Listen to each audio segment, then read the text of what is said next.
Hello, everyone, and welcome to the webinar. This is Arin Ingraham, and I'm a Blue Diamond Wellness Advocate with doTERRA.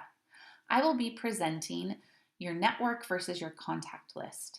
This is video 2 in our Edge Success Bootcamp training videos.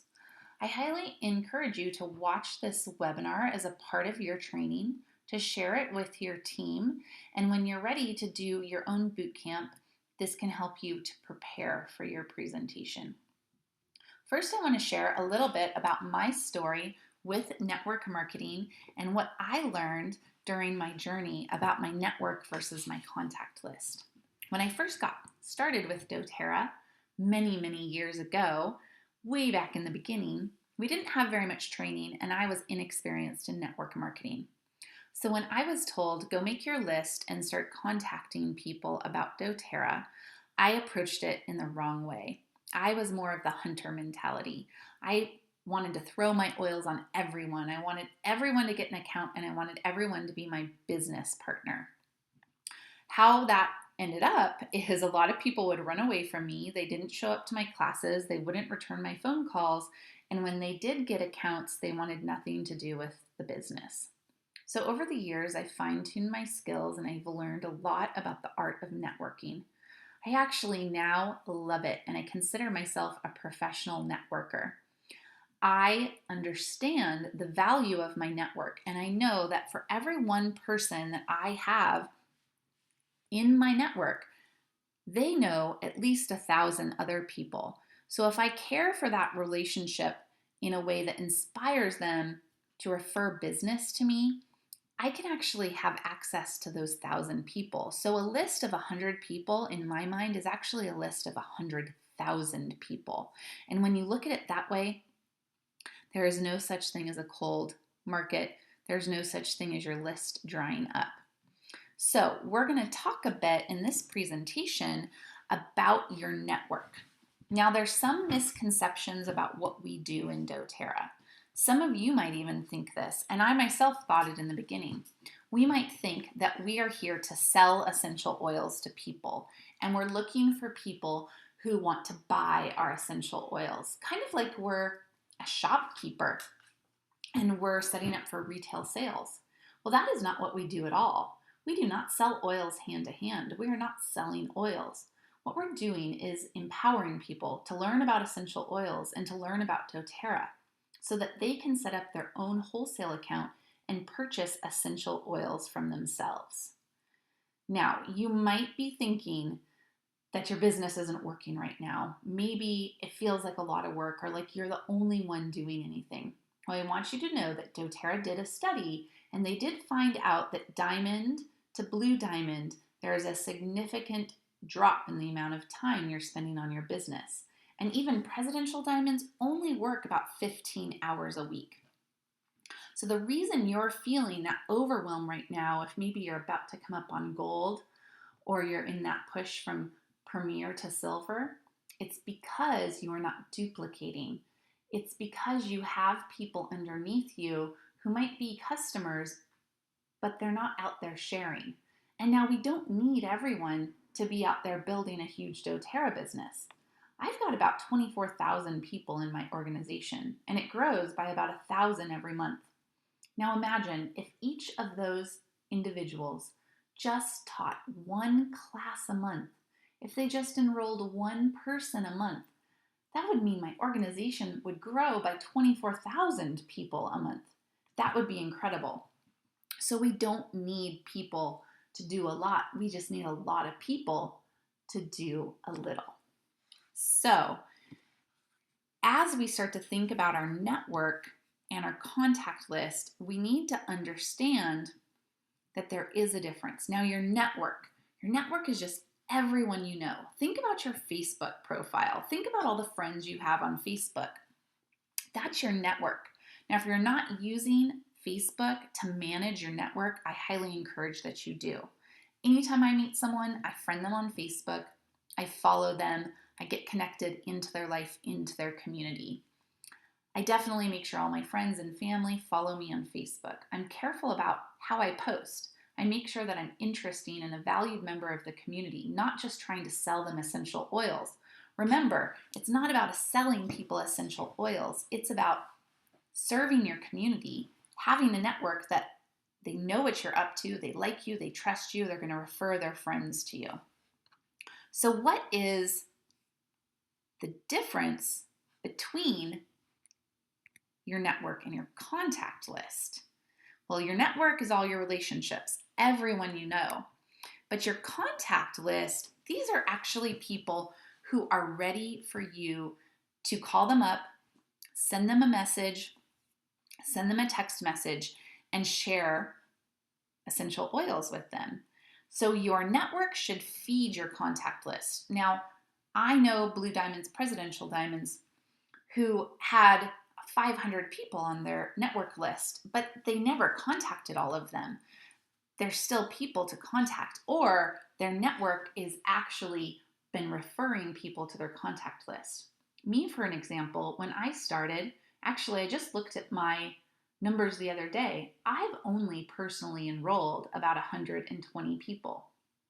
Now, if you look at the people in my organization, because I've been doing it for so long, almost everyone I know has a doTERRA account, but I didn't necessarily enroll them. Does that start to make sense? So your network feeds your contact list, and then as duplication takes hold, your enrollments will then go and enroll even more people in your expanded network. But we need a way to track this. So the Edge Success System has created this names list. It comes in your duplication kit, and it allows you to track the people that you are contacting. So again, your network is your main master list. As you contact people, they get put on your contact list. One of your homework assignments after you watch this webinar is to fill up this pad. You want to be contacting people and getting their names on this list. You also get to track where they are in the contact cycle. So in pencil, you'll write down the last date you contacted them. You'll put in their name and their email address. And then as you go through the different cycle items, you can check off the C, S, the P, and the E, and the H. So C means you contacted them to learn about essential oils. S means you gave them a sample. P means they saw a presentation. And I just want to pause for a moment and make sure everyone understands that all the income you generate from doTERRA comes from presentations. So if you're not making money right now in doTERRA, ask yourself, how many presentations did I give this week? If the number is 0, then income will be 0. The hardest concept to get is if you don't present, your income doesn't grow. The story of the oils needs to be told in some way. And the goal is to get the box checked next to those names with as many people as possible. Get as many people as possible to see the presentation. You'll start to enroll people and your business will grow. So then once they enroll, we mark the E box, and once they have hosted a class, we mark the H box. Now you'll notice not everyone who hosts a class becomes a builder, but everyone who enrolls can host a class, and then they open you up to their network, right? So your network expands exponentially as you begin to enroll people. So let's say we have Emily, we contacted her, we're going to put her name down, add her email address, then any health goals she might have, the date we contacted her, the date we put her, she became a lead.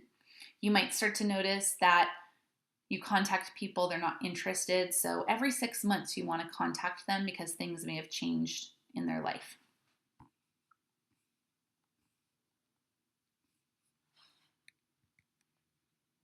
So make sure at the end of this presentation, you take the time to make your list of 100 plus names so you can start contacting them. Now, how do you think we approach our network?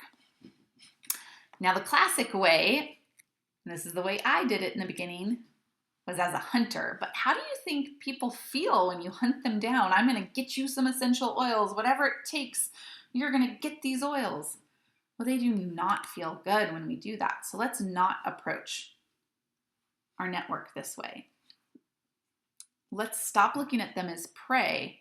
Stop just looking at them as someone who's going to buy our essential oils.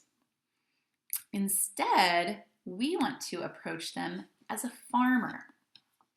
Think about being a farmer. How does a farmer expect his return? How does a farmer prepare the soil? Well, they nurture it. They plant seeds, they water it. But the farmer is patient. He knows that he has to prepare his soil, he knows he has to nurture it, but when he plants seeds, he knows that some of them will not sprout, right? When we plant seeds, not all of them are going to grow. Sometimes the weeds come and suffocate them. The sun comes and burns it. And what's that like in our life? That's like a family member saying essential oils are stupid, or don't do network marketing, it's a scam. So just know, as you plant those seeds, some are not going to sprout, but some will. And the farmer doesn't care about the ones that don't sprout. They just focus and they celebrate the ones that do. Now, when we're approaching our network, we want to keep in mind the 3 doors of openness. So we're seeking openness. How do we know if the door is closed? Body language says a lot. What people are saying, that says a lot. If it's closed, don't go there. Seek openness. This is an anchor of wisdom. How do we know if the door is open? Well, again, it's body language. The person is happy and receptive. They want to know what you have. They want to know what you're up to. So instead of trying to convince people to be open, seek people who already are. I wish I'd learned this way early on, because I tried to convince people. I wanted to turn every skeptic into an essential oil user, where if I had just not wasted my time with the people who didn't get it and I was looking for the people who did, things would have moved a lot faster. So how do we invite people through the first door of openness? We're going to do it with the first invitation. And one of the best ways to start this is to use the phrase, I'm just curious. If you say, I'm just curious, you can ask people about anything. It's permissive-based language. It's very non-threatening. So the first thing I'm going to ask people, and this is whether I'm talking to them in person, on the phone, in a text message, in a Facebook message, I'm going to say, are you open to natural forms of healthcare? And if they say yes, they're open. So I say, what do you know about essential oils? They're going to tell me their experience. It's going to give me information. Then I get to say, well, would you like to learn more about them? Now, you can do this in any circumstance. You can just call people up, start a conversation with them, and then drop into, I'm just curious. Are you open to natural forms of healthcare? Have you ever noticed someone on your Facebook profile, on their wall, they'll say something they're really annoyed with in their life, or it's not going very well, and you might think essential oils could help them? Well, write them a message and start it out with, hey, I saw your post. I'm just curious. Are you open to natural forms of healthcare? And then go through the conversation with them. It works great. Now, when someone says yes, then you go into the invitation. Would it be okay? Again, permissive-based languaging. Would it be okay if I invite you to a class this Thursday? Now, some people will say yes, some people will say no. It doesn't really matter. You can also say, would it be okay if I gave you a sample? This scripting is invaluable. It works like a charm, but you need to be careful about the way you say the words, because one little change could really have a big effect. So I want you to practice this. If you are listening to this webinar with your team, you can press pause and practice it with each other, or come back to it later. But have one person be the wellness advocate and one person be the potential customer, and ask them, I'm just curious, are you open to natural forms of healthcare? See what they say. Give both types of answers. No, I'm not open. Great, they're not open. Move on. Well, yeah, I am open. Oh, well, what do you know about essential oils?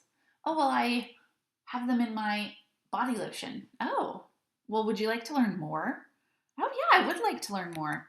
Great. Would it be okay if I invited you to a class this Thursday? This is planting seeds. The more seeds you plant, the more potential you have for a very fruitful garden. So make your list. Then start contacting them. It can be quick telephone calls, quick text messages. When you call someone, say, I have a question for you. Quick question. It's a quick phone call. And then, I'm just curious, are you open to natural forms of healthcare? Oh, cool. What do you know about essential oils? Oh, would you like to learn more about them? Great. Would it be okay if I invited you to a class this Thursday? It's a quick telephone call, a quick text message, a quick Facebook message that you want to have with as many people as possible from your list, knowing some seeds won't sprout, some people will say no, but some will say yes, and some will even do a little and have their own classes and enroll their own people, and then duplication will start for you. So the next part is going to teach you how to teach an effective class. But no, as we spoke about earlier, you have to be giving presentations if you want to make money with doTERRA. So schedule your classes, start inviting people, keep learning and growing. You will get better and better at this. Because if I can do it, you can do it. I made all the mistakes. I had no training. I knew nothing about network marketing, but my desire and persistence was there. If you have the same desire and persistence, you can find success. And I wish you so much of it. Have a great day, everybody. Talk to you soon.